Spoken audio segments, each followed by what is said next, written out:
impossible d'y échapper. Cette nourriture abondante, trop sucrée, pleine de mauvais gras, nous cerne. Elle est partout. Et depuis des décennies, le corps encaisse mal ces nouvelles habitudes alimentaires. Mais qu'en est-il du cerveau? Notre santé mentale, nos humeurs et nos capacités cérébrales sont-elles aussi à la merci d'un mauvais coup de fourchette? On sait que la malbouffe fait grossir, mais la science nous dit désormais qu'elle pourrait aussi faire rétrécir nos cerveaux. Attachez vos serviettes, les scientifiques passent à table. Une alimentation riche en gras et en sucre conduit à des modifications des parties du cerveau utilisées pour la mémoire. C'est un domaine de recherche récent, une science neuve qui met au jour une nouvelle facette de la nutrition. Une consommation importante de matières grasses et de sucre reprogramme le cerveau. Ce qui vous passe par la tête dépend aussi de ce que vous mettez dans votre assiette.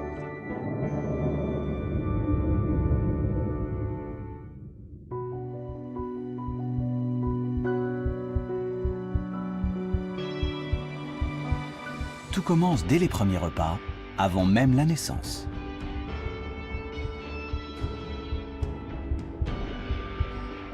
Le cerveau se construit pendant la grossesse. Son fonctionnement plus tard dépend de la manière dont il aura été nourri et de ce que la mère aura avalé pendant 9 mois.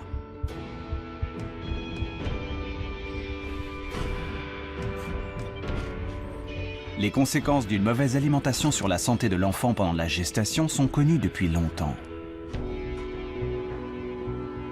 Mais en Australie, ce sont les répercussions sur le fonctionnement du cerveau qui préoccupent les scientifiques aujourd'hui. Phyllis Jacka, professeure à l'Université de Melbourne, est l'une des meilleures spécialistes du lien entre nutrition et cerveau. Elle a examiné le comportement de milliers d'enfants après avoir suivi les habitudes alimentaires de leur mère au cours d'une vaste étude qui incluait 23 000 femmes enceintes. Nous avons mesuré la quantité de junk food, de nourriture transformée qu'elles ont mangée, mais aussi leur consommation de nourriture plus saine, riche en nutriments et en fibres. Puis nous avons regardé le comportement émotionnel de leurs enfants sur les 5 premières années de leur vie. Évidemment, nous avons pris en compte les biais liés à l'éducation, les revenus et la santé mentale des parents. On a constaté, et c'était flagrant, que les mères dont l'alimentation pendant la grossesse se résumait à des produits transformés, des boissons sucrées, des snacks salés, avaient ensuite des enfants plus susceptibles d'être agressifs, colériques et capricieux. Cette corrélation inquiétante suggère que l'alimentation de la mère impacte la santé psychique de l'enfant. Cela reste à démontrer sur le plan biologique. En tout cas, Phyllis Jacka, elle, en est convaincue.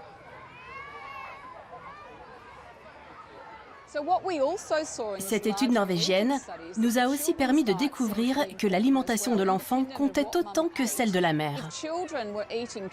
Trop de malbouffe et trop peu d'aliments sains génèrent plus de comportements colériques et agressifs, mais aussi plus de tristesse, d'anxiété, d'inquiétude et de cauchemars. Depuis, les conclusions du professeur Jacka ont été confirmées par des études menées en Espagne, aux Pays-Bas et au Canada.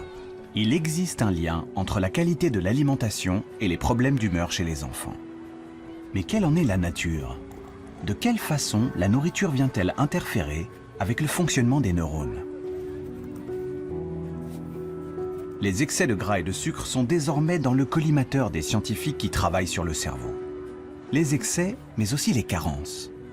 La nourriture transformée, la junk food souvent vide de nutriments, n'apporte pas tout ce dont le corps et surtout les neurones ont besoin.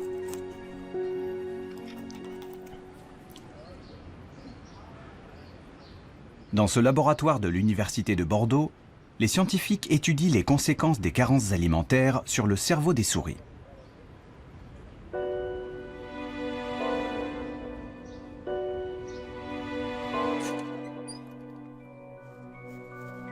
Cette expérience sert à mesurer l'anxiété. L'animal a le choix, explorer la partie éclairée ou bien se terrer dans l'ombre. Une souris normale prend toujours le temps d'examiner la zone éclairée.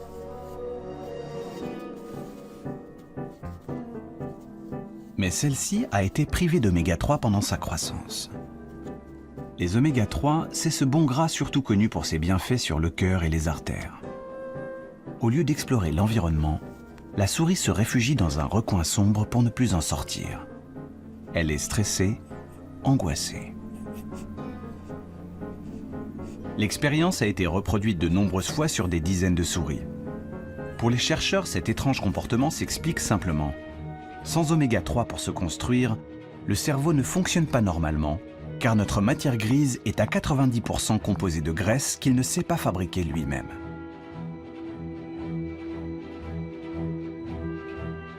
Le cerveau, c'est l'organe après le tissu adipeux le plus riche en acides gras polyinsaturés, qu'on appelle aussi oméga 3.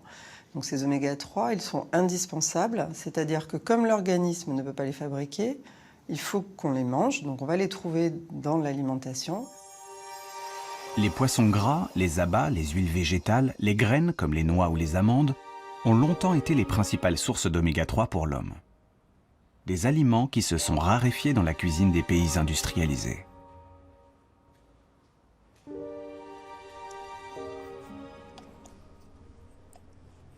Alors, Sophie Layet a voulu aller plus loin et comprendre ce qui cloche dans le cerveau de ces souris anxieuses qu'on a privées d'oméga 3. Elle a examiné leurs neurones de très près. Et sous le microscope, des anomalies apparaissent clairement. Ici, les neurones ont une arborisation, c'est-à-dire tous ces prolongements qui est réduite en situation de carence alimentaire en oméga 3. À un niveau plus précis, on voit que la connexion entre les neurones qui est représentée par ces petites protubérances, ces synapses, sont également diminuées et ceci traduit qu'il y a un impact sur la connectivité entre les neurones dans le cerveau de ces souris carencées en oméga 3. Sans oméga 3 pour se développer, les neurones auraient donc du mal à communiquer entre eux car la structure même des cellules est modifiée.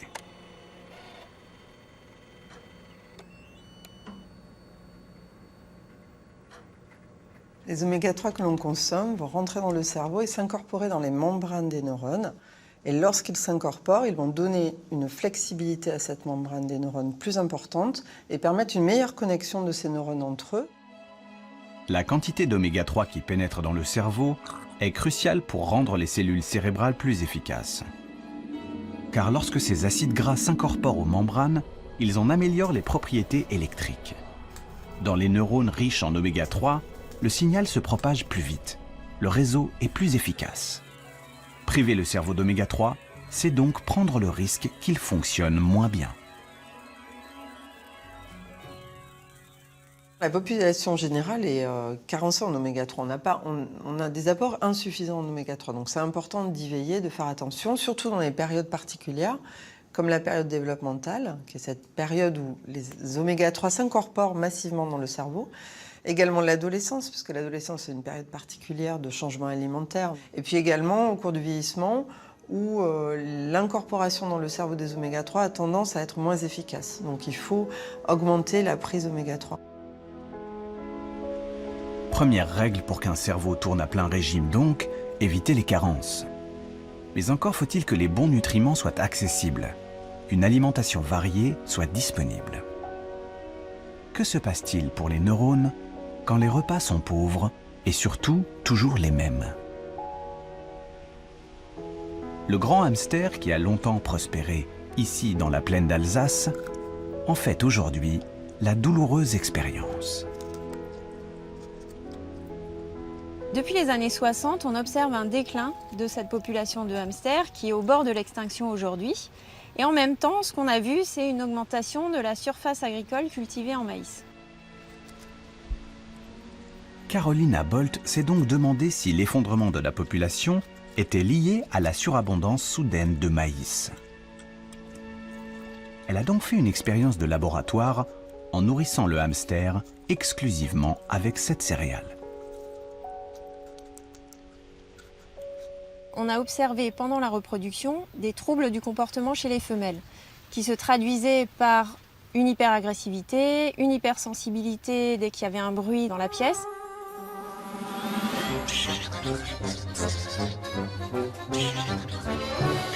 Et surtout, ce à quoi on ne s'attendait pas, c'est que ces femelles ont dévoré leurs petits dès le premier jour après leur naissance. Et ce comportement a été observé chez plus de 80% des femelles. Un piètre régime alimentaire suffit donc à faire glisser le hamster dans une folie meurtrière. En cause, une simple vitamine. C'est une carence en vitamine B3 qui est à l'origine de ce comportement anormal, puisque lorsque nous les avons supplémentées en vitamine B3 en plus de leur régime à base de maïs, elles ont retrouvé un comportement tout à fait normal et elles se sont mises à allaiter leurs petits, à les élever comme des femelles nourries avec un régime diversifié. La mésaventure du hamster a quelque chose d'inquiétant. Un régime carencé, déséquilibré, pourrait-il déclencher chez nous aussi de l'agressivité, des réactions violentes?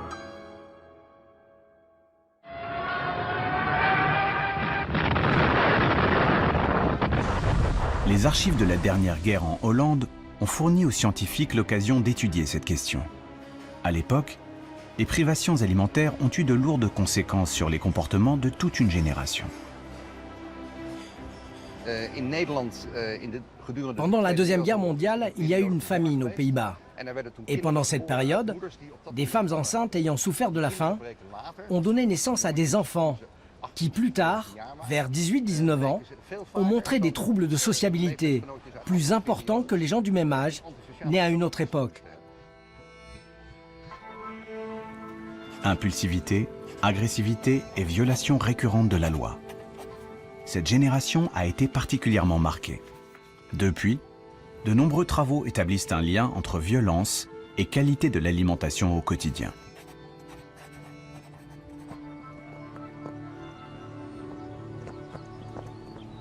Abz Alberg est docteur en psychologie et conseiller politique au ministère de la Justice. Sa spécialité, nutrition et criminalité. Il est convaincu qu'enrichir la nourriture en vitamines, acides gras et minéraux peut réduire l'agressivité.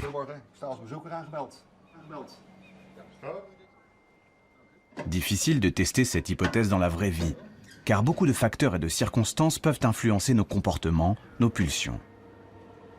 Afin d'étudier l'alimentation dans un contexte quasi idéal, sans l'influence de nombreux paramètres, il a choisi la prison.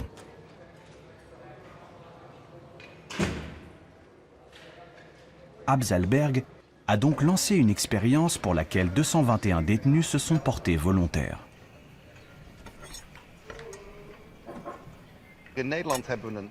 Ici, aux Pays-Bas, nous avons mené une étude sur de jeunes détenus dans 8 prisons différentes. Pendant 3 mois, nous leur avons donné des suppléments de vitamines, minéraux et acides gras. Puis nous avons regardé l'effet sur leur comportement. Nous l'avons mesuré de 2 manières différentes. D'abord, nous avons demandé directement aux détenus à quel point ils se sentaient agressifs. Puis nous avons demandé aux surveillants leur point de vue sur la question. Mais surtout, nous avons regardé le registre des incidents, le nombre de fois où les détenus étaient punis. Et on a vu que les placements à l'isolement avaient grandement baissé. Dans le groupe de détenus dont les repas ont été améliorés, le nombre d'incidents a été réduit d'1 tiers.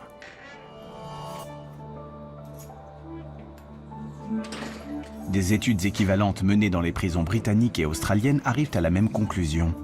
Minéraux, oméga 3 et vitamines ajoutées comme compléments alimentaires réduisent les comportements violents.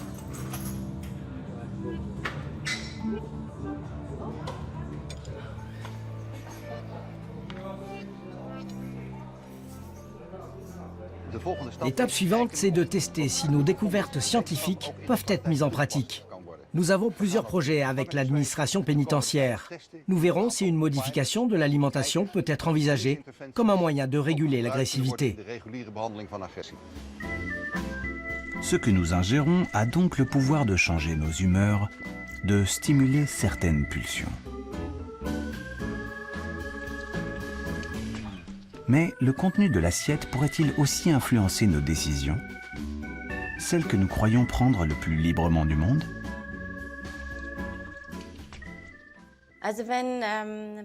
Quand on demande aux gens s'ils pensent que la nourriture, ce qu'ils mangent, a un impact sur la santé, la plupart répondent oui. Mais lorsqu'on leur demande si l'alimentation peut aussi influencer les pensées, les décisions, très peu de gens sont prêts à croire que c'est le cas.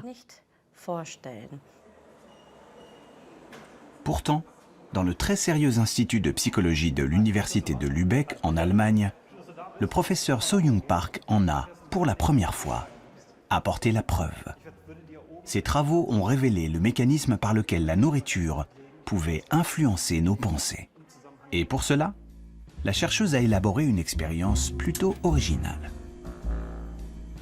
Imaginez que vous deviez résoudre le dilemme suivant. L'argent posé sur la table est à partager en 2 sommes. Mais c'est votre partenaire de jeu, un inconnu, qui décide de la répartition. Je te donne les 2 € et j'en garde 8 pour moi. Si vous acceptez cette offre injuste, vous repartez avec un peu d'argent, mais beaucoup moins que lui. Si vous refusez, personne ne gagne rien. Alors, que feriez-vous? Vous acceptez l'offre et prenez les 2 €, quitte à vous sentir floué, ou vous refusez et vous repartez les poches vides, mais gardez la tête haute. Eh bien, il s'avère que prendre ou ne pas prendre l'argent dépend d'une condition surprenante, ce que vous venez d'avaler.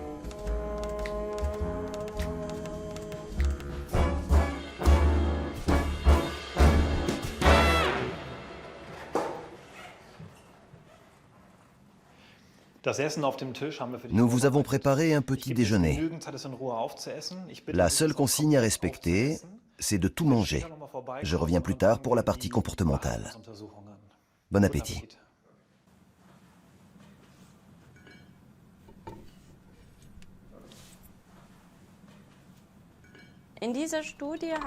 Dans le cadre de cette étude, nous avons suivi 24 personnes qui sont venues 2 fois au laboratoire pour prendre 2 petits déjeuners différents.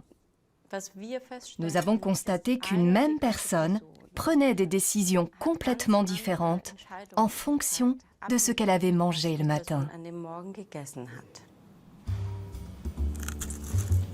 Pour le cobaye, les 2 petits déjeuners ont l'air identiques. En réalité, l'un est beaucoup plus protéiné que l'autre. La proportion de protéines par rapport au sucre est le seul paramètre qui change. Quelques heures après le repas, le cobaye passe alors plusieurs tests sur un ordinateur. Aujourd'hui, il a tendance à accepter l'offre. Son intérêt l'emporte sur son agacement. Il partira avec un peu d'argent en poche. La semaine passée, il avait surtout refusé et n'avait presque rien gagné. Le sujet ayant consommé un petit déjeuner plus riche en protéines le matin s'est montré tolérant aux offres injustes. À l'inverse, le sujet ayant consommé un petit déjeuner riche en glucides s'est montré plus intransigeant devant les offres injustes. En moyenne, le sujet, quand il a eu peu de protéines, rejette les offres injustes 2 fois plus souvent. Mais comment expliquer un résultat aussi surprenant? Pour comprendre et apporter une preuve biologique à cette observation, les scientifiques ont procédé à des analyses sanguines. Nous enverrons le sang au laboratoire pour analyse. On va mesurer le taux d'hormones et d'acides aminés. Pour les hormones, on s'intéresse à l'insuline, au cortisol, l'adrénaline et l'ACTH. Et pour les acides aminés, au tryptophane et à la tyrosine.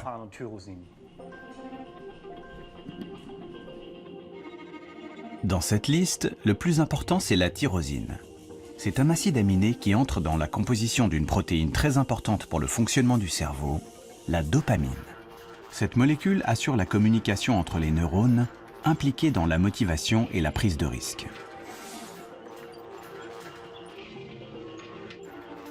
Les résultats des analyses montrent que les sujets qui présentent un taux plus élevé de tyrosine dans le sang sont ceux qui acceptent plus facilement l'offre inéquitable. Nous supposons donc que l'augmentation de tyrosine dans le sang augmente la quantité de dopamine dans le cerveau, qui à son tour change le comportement. Autrement dit, en quelques heures, ce que nous mangeons modifierait subtilement la chimie du cerveau et donc la communication entre les neurones, suffisamment pour orienter certaines de nos décisions. À l'Institut de psychologie de Lübeck, les expériences se poursuivent pour confirmer ce résultat. Car il s'agit d'une première et les implications sont nombreuses. Dans la mesure où nous mangeons 3 fois par jour, chaque jour, nous réalisons que la nourriture possède un immense pouvoir, celui de modifier et de modeler l'homme. Il est donc indispensable de réfléchir à la manière dont nous pouvons nous servir de l'alimentation pour favoriser notre bien-être ou optimiser notre état mental. Entre les carences alimentaires qui ramollissent le cerveau, perturbent les humeurs, et le menu qui interfère avec les décisions du quotidien, il est de plus en plus clair que l'alimentation joue un rôle prépondérant dans notre vie psychique.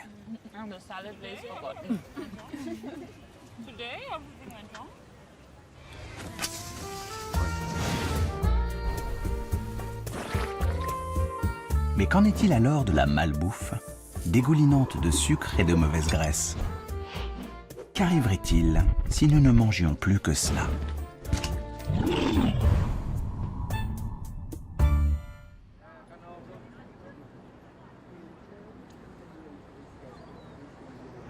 C'est l'objet des recherches menées ici en Australie, à l'Université de Sydney.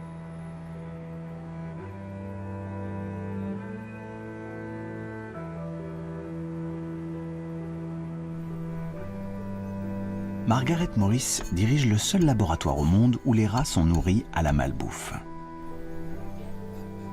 Celle que vous trouvez dans les supermarchés et qu'on vous sert dans les fast-foods bon marché.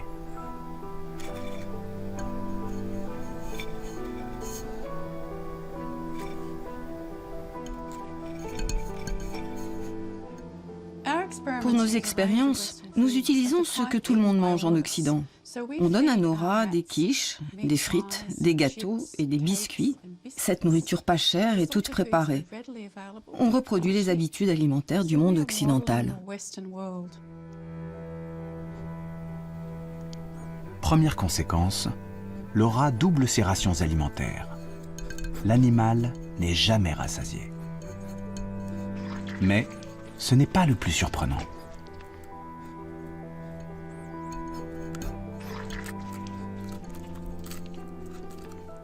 Notre sujet de recherche principal concerne l'impact de cette alimentation sur la mémoire. Nous pouvons le mesurer facilement grâce au test de la reconnaissance de position des objets. Pour ce test, la chercheuse place des objets dans l'environnement d'un rat. Celui-ci vient immédiatement les examiner, car les rongeurs sont très curieux par nature. Une fois que l'animal a terminé son exploration et mémorisé son environnement, il est momentanément mis à l'écart. Puis on remet l'animal en présence du même objet que l'on a changé de place.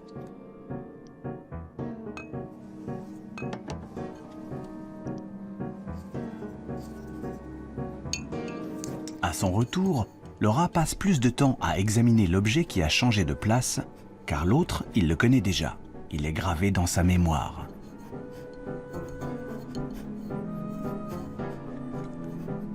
Les rats suralimentés, eux, se comportent différemment.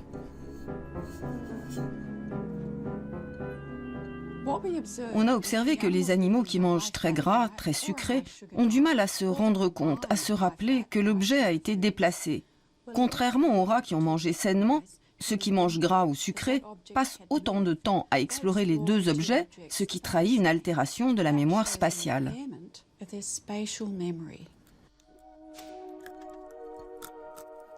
Les rats suralimentés ont une mémoire spatiale abîmée, mais aussi d'autres dysfonctionnements qui sonnent comme un signal d'alarme pour les scientifiques.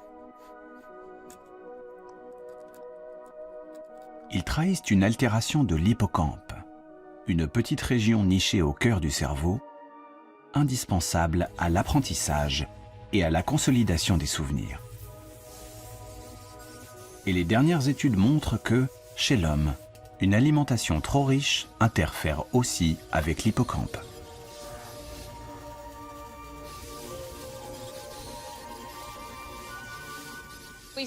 On a par exemple mis en évidence qu'il existait un lien entre l'alimentation et la taille de l'hippocampe, mais aussi avec celle de la matière grise ou de la matière blanche. Des études d'intervention commencent aussi à sortir. Elles montrent que 4 jours d'un régime à base de malbouffe suffisent à altérer les fonctions cognitives qui dépendent de l'hippocampe. You order a Coke.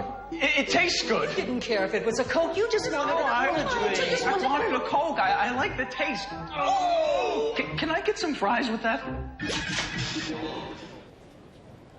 Notre mémoire, nos capacités intellectuelles, sont-elles vraiment menacées par nos nouvelles habitudes alimentaires? Il est encore trop tôt pour être catégorique. Mais les indices s'accumulent et inquiètent les scientifiques. Margaret Morris cherche désormais à comprendre comment une nourriture trop riche perturbe le cerveau de ces rats au point d'en affecter l'efficacité. Une hypothèse est en train de s'imposer. Manger trop de gras, trop de sucre, déclenche une réaction inflammatoire et celle-ci se propagerait aux neurones.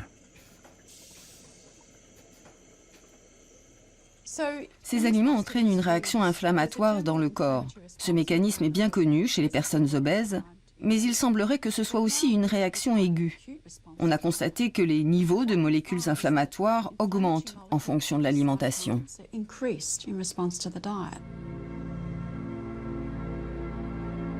Une alimentation trop riche déboussole le système immunitaire. Il s'affole et déclenche une réaction inflammatoire, en particulier dans les tissus graisseux.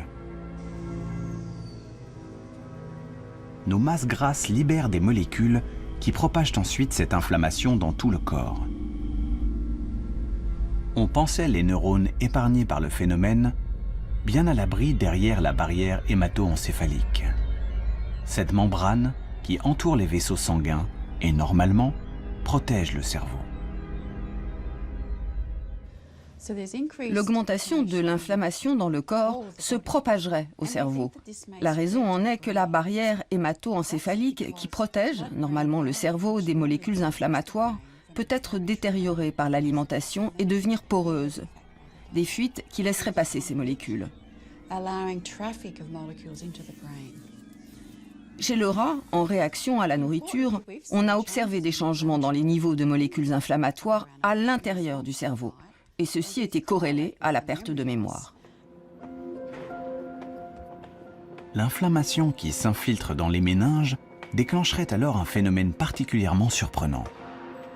Dans son laboratoire, Sophie Layet vient de montrer chez des souris suralimentées que certaines cellules immunitaires du cerveau, les cellules microgliales, se mettent à dévorer les neurones. Ces cellules microgliales au sein du cerveau sont importantes parce qu'elles peuvent manger, grignoter les neurones qui sont morts. Or, lorsqu'elles sont dérégulées, et en particulier en situation de nutrition déséquilibrée, elles se mettent à manger des neurones qui sont vivants. Et donc, de fait, en consommant de façon excessive ces neurones, finalement, elles vont détruire, ou en tout cas participer à la destruction des réseaux neuronaux et de neurones qui sont vivants et qui devraient être fonctionnels. La réaction des cellules microgliales a été filmée in vitro. Ce sont elles que l'on voit s'agiter sur ces images. En rouge apparaissent les fragments de neurones qu'elles ingurgitent. Chez une souris obèse, l'activité devient frénétique. Ce phénomène, au cœur des neurones, est aujourd'hui suspecté de nuire significativement au bon fonctionnement du cerveau.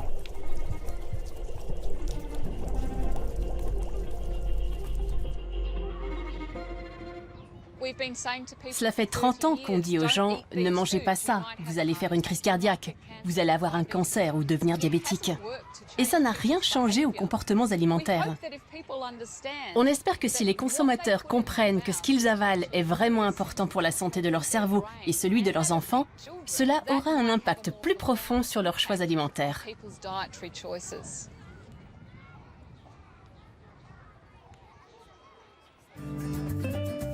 Prendre conscience que certaines habitudes alimentaires nuisent au cerveau est une chose.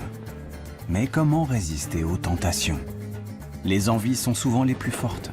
La malbouffe, surtout le sucre, le glucose, nous pousse sans cesse sur la mauvaise pente. Le sucre, accusé de manipulation, de mener nos neurones par le bout du nez.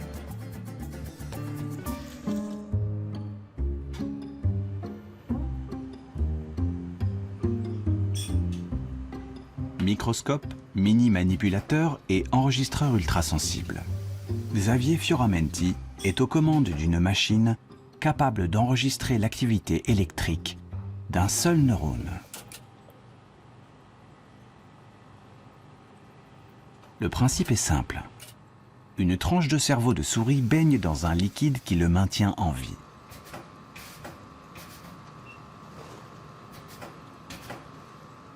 Et méticuleusement, le chercheur approche une électrode. L'opération est particulièrement délicate. Ici, je descends la pipette dans la tranche de cerveau. Et maintenant, on va approcher cette pipette d'enregistrement à proximité du neurone jusqu'à établir un contact. Et ici, voilà.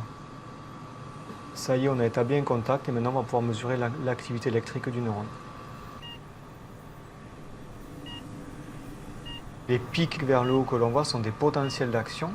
C'est de cette manière que les neurones codent l'information dans le cerveau. Le temps qui s'écoule entre chaque pic constitue le message envoyé par le neurone. Donc maintenant, on va augmenter la concentration en glucose dans le bain. Et on va voir si cette cellule elle répond à cette augmentation de la concentration en glucose. Et comme on peut voir ici, cette cellule, en réponse à l'augmentation de la concentration en glucose, a une activité électrique qui est augmentée. Il y a plus de potentiel d'action qu'on pouvait le voir ici avant l'augmentation de la concentration en glucose. Ici, le signal est celui d'une seule cellule. Dans le cerveau, les neurones sont tous connectés les uns aux autres. Les scientifiques suspectent donc le glucose d'avoir la capacité de modifier l'activité de zones cérébrales entières, celles qui contrôlent les émotions, le plaisir.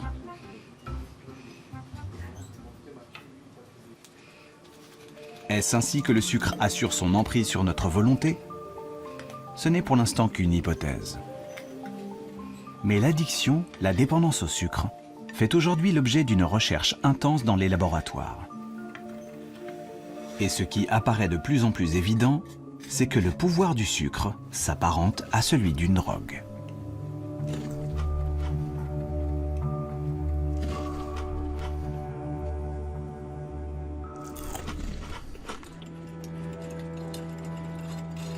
Serge Ahmed a été un des premiers à en apporter la preuve avec une expérience très simple. Il a d'abord élevé des rats en leur donnant de la cocaïne et du sucre. Puis, après des semaines de ce double régime, il a confronté les animaux à un choix. Donc là, nous avons la situation dans laquelle l'animal a le choix entre un levier qui est connecté à une seringue qui contient une drogue en solution, et donc la drogue en question, c'est une drogue dure, comme de la cocaïne et l'héroïne, et à gauche, un levier qui lui permet de contrôler une autre seringue qui contient une boisson sucrée. Et là, on voit que l'animal fait le choix de la boisson sucrée. Les rats se tournent 4 fois plus souvent vers l'eau sucrée que vers la drogue. Pas d'overdose avec le glucose, mais l'envie irrépressible est bien là. Donc cette expérience, très simplement, démontre que le sucre a un potentiel addictif plus important que nous l'avions imaginé jusqu'à présent, et peut-être même plus important que celui de drogues dures, comme la cocaïne et l'héroïne.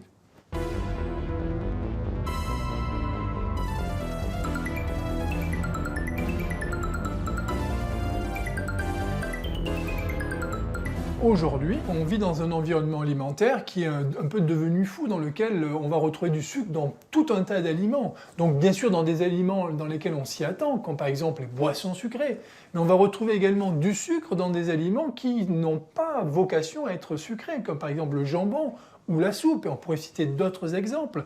Et rajouter du sucre dans ces aliments-là va justement contribuer au fait qu'on va rendre des gens accros à leur insu.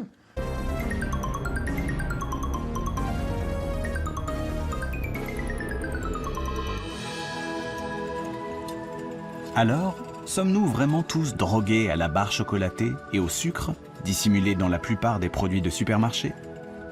Son pouvoir addictif si puissant chez le rat l'est-il tout autant chez l'homme?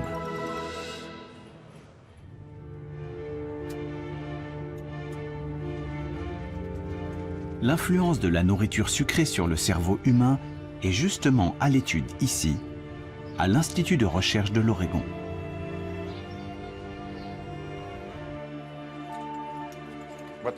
Ce programme de recherche a montré que la consommation habituelle d'aliments riches en énergie altère l'activité cérébrale de la même façon que la consommation de drogue. Eric Stice a recruté une centaine d'étudiants dont la moitié avait l'habitude de s'empiffrer de crème glacée, tandis que l'autre n'en mangeait jamais. Tous sont venus au laboratoire pour siroter un milkshake à l'intérieur d'une machine IRM et livrer le secret de leur activité cérébrale. Aujourd'hui, on va vous donner du milkshake au chocolat et enregistrer l'activité de votre cerveau au moment où vous avalez le milkshake et juste avant. Il s'agit d'étudier les conséquences neuronales de la consommation d'aliments très caloriques.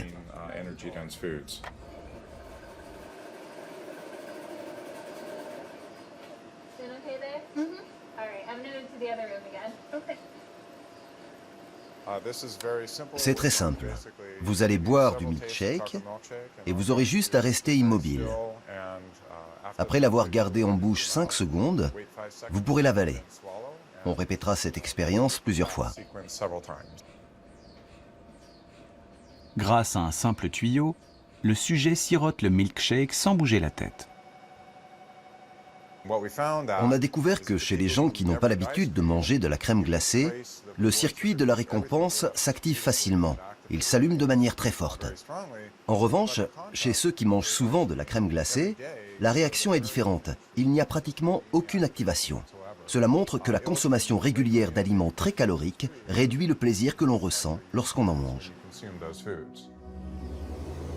Le circuit de la récompense est une région cérébrale qui contrôle la sensation de plaisir. Elle est particulièrement sensible à la consommation de sucre. Mais trop en manger finit par atténuer sa réactivité. À dose égale, le plaisir ressenti s'en trouve réduit. Ce qui est intéressant, c'est que ceux qui consomment de la cocaïne ou d'autres drogues très régulièrement présentent une tendance très similaire. Ils doivent augmenter leur consommation pour ressentir le même plaisir. En cause, la diminution de la réaction du circuit de la récompense lorsqu'ils consomment trop de ce qui leur procure du plaisir. Autrement dit, il en faut toujours plus pour avoir sa dose. Comme chez le rat, le sucre agirait donc sur notre cerveau à la manière d'une drogue. Son pouvoir addictif est-il pour autant aussi puissant chez l'homme? La question divise encore la communauté scientifique. Mais l'expérience d'Eric Stice a révélé un autre effet plus subtil et peut-être plus pernicieux encore. Le cerveau, après un régime trop riche en sucre, devient hypersensible aux images de nourriture. Plus vous mangez de crème glacée et moins votre circuit de la récompense réagit. En revanche, il s'allume beaucoup plus fort quand vous percevez une image qui annonce que vous allez peut-être en manger. Le circuit s'emballe quand vous voyez un magasin de crème glacée en voiture ou si vous voyez une publicité pour de la glace à la télé. Et il s'active bien plus chez ceux qui consomment souvent de la crème glacée que chez ceux qui n'en mangent jamais. C'est ce mécanisme qui incite à manger sans avoir faim et qui est à l'origine de l'obésité et de tous les problèmes de santé qui vont avec. L'influence directe de la nourriture sur notre cerveau joue donc un rôle crucial dans ce que nous choisissons de manger chaque jour. Le comportement alimentaire s'avère être un phénomène extrêmement complexe.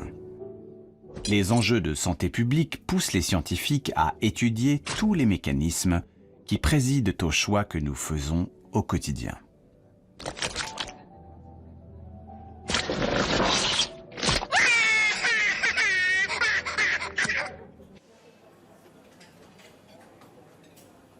Que se passe-t-il vraiment dans le cerveau au moment de prendre un dessert plutôt qu'une entrée, un poisson plutôt qu'une viande? Qui tire vraiment les ficelles?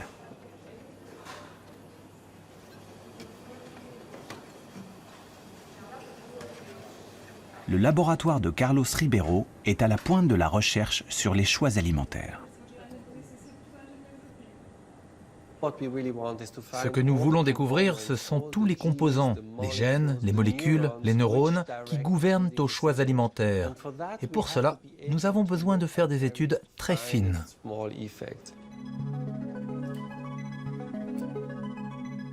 La simplicité de son modèle, la mouche, permet d'explorer de nouvelles voies, de nouvelles hypothèses. Pour comprendre le comportement alimentaire de la mouche, Carlos Ribeiro vient de mettre au point une machine qui permet de suivre dans les moindres détails les choix que fait l'insecte quand il passe à table. Lorsque la mouche touche la nourriture, on peut le voir avec ce capteur. Il s'agit du même que celui utilisé dans une tablette ou un téléphone tactile. Mais là, on ne détecte pas un doigt, mais le contact avec la nourriture.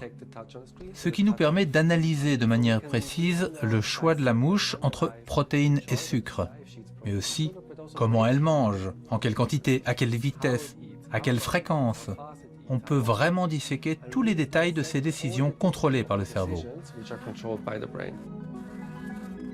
Grâce à cette technique, Carlos a prouvé que ce qui oriente le choix alimentaire, ce sont d'abord les carences. Naturellement, les mouches privées de protéines préfèrent la nourriture riche en protéines. Mais en regardant de plus près, il a observé que ce n'est pas toujours le cas.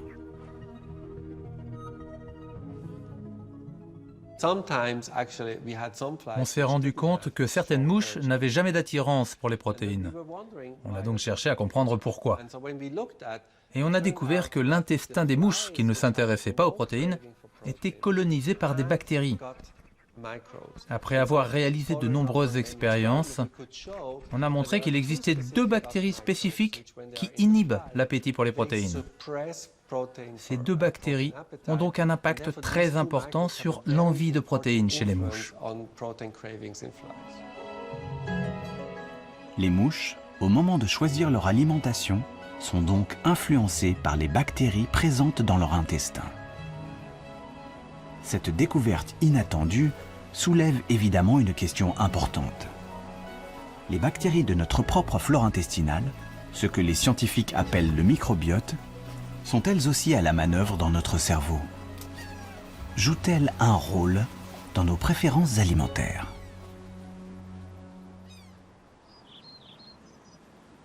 À l'université de Cork, en Irlande, John Cryan est un pionnier dans la recherche sur le microbiote.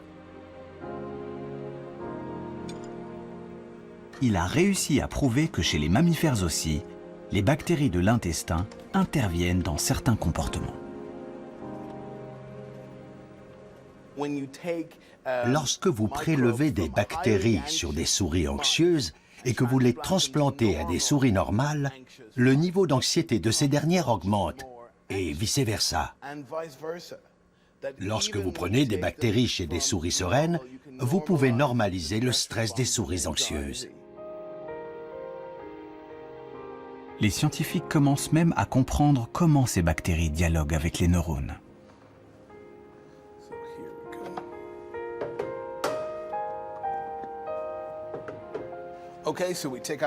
On retire les organes et on découvre le nerf vague, ici en jaune. C'est le long nerf connecté à tous les organes qui descend jusque dans les intestins. C'est vraiment la voie de communication clé entre nos intestins et notre cerveau.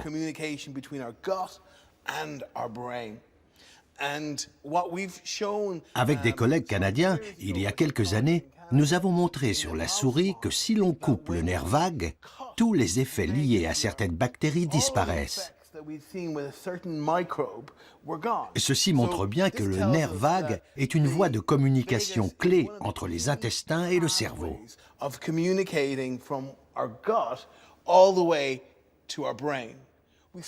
Il nous reste à comprendre ce qu'il se passe exactement dans le cerveau.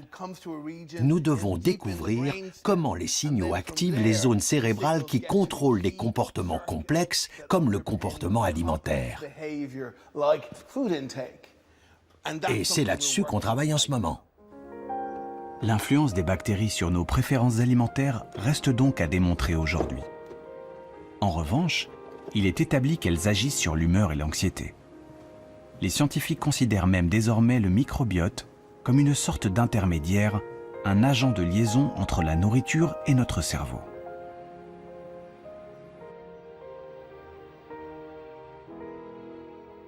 Le principal facteur qui influence la flore intestinale, c'est la nourriture que nous consommons. La diversité de l'alimentation est essentielle. De notre naissance à notre mort, elle détermine la composition du microbiote. On commence tout juste à se rendre compte de l'influence de ce que nous mangeons sur la composition de nos bactéries, et donc de l'importance de notre alimentation dans ce qui se passe dans notre cerveau. Notre bien-être dépend donc, entre autres, de celui de notre microbiote. Un bon régime pour notre humeur est un régime qui convient d'abord aux bactéries de nos intestins. Ce constat a fait naître l'idée de se servir de l'alimentation pour cajoler son cerveau et ménager sa santé mentale. Et là, c'est le fameux régime méditerranéen qui a séduit les scientifiques. Le régime méditerranéen est très riche en végétaux. Beaucoup de verdure, beaucoup de légumes, mais aussi des fruits. Un autre élément important, les légumineuses, comme les haricots, les lentilles et les pois chiches. Également les noix et les graines, le poisson et bien sûr l'huile d'olive. L'huile d'olive est une composante très importante du régime méditerranéen. On pense que cette variété alimentaire permet une plus grande diversité du microbiote qui vit dans nos intestins. Le lien entre cette diversité au sein des intestins et une bonne santé a été mis en évidence.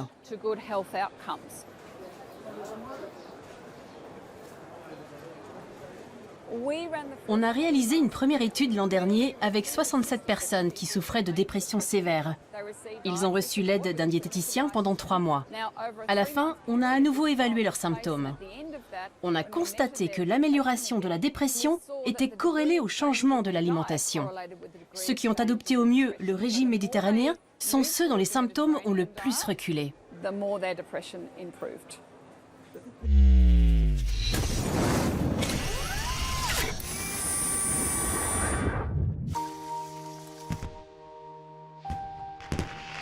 Mettre la cuisine au service de son cerveau est une idée qui fait son chemin. Les scientifiques explorent désormais toutes les pistes. Les épices vantées depuis des siècles par la médecine traditionnelle indienne sont désormais étudiées dans les laboratoires pour leurs vertus sur le mental.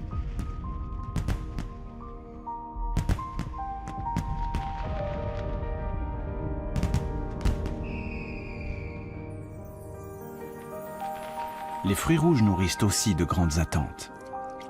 Les polyphénols qu'ils contiennent ont la capacité de revigorer les neurones sur le déclin. Ces polyphénols, en particulier ceux des fruits rouges, il se trouve que lorsqu'on les donne à des souris âgées, on a pu observer que leur déclin cognitif est amélioré. C'est-à-dire que ces animaux sont protégés vis-à-vis des troubles de la mémoire qu'ils peuvent avoir.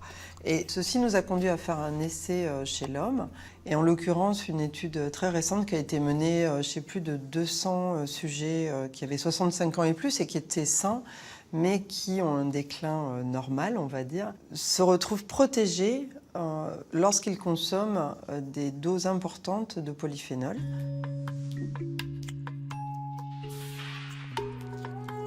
Les fruits rouges et les épices sont-ils les ingrédients miracles pour des neurones éternellement jeunes? Il est encore prématuré de le dire.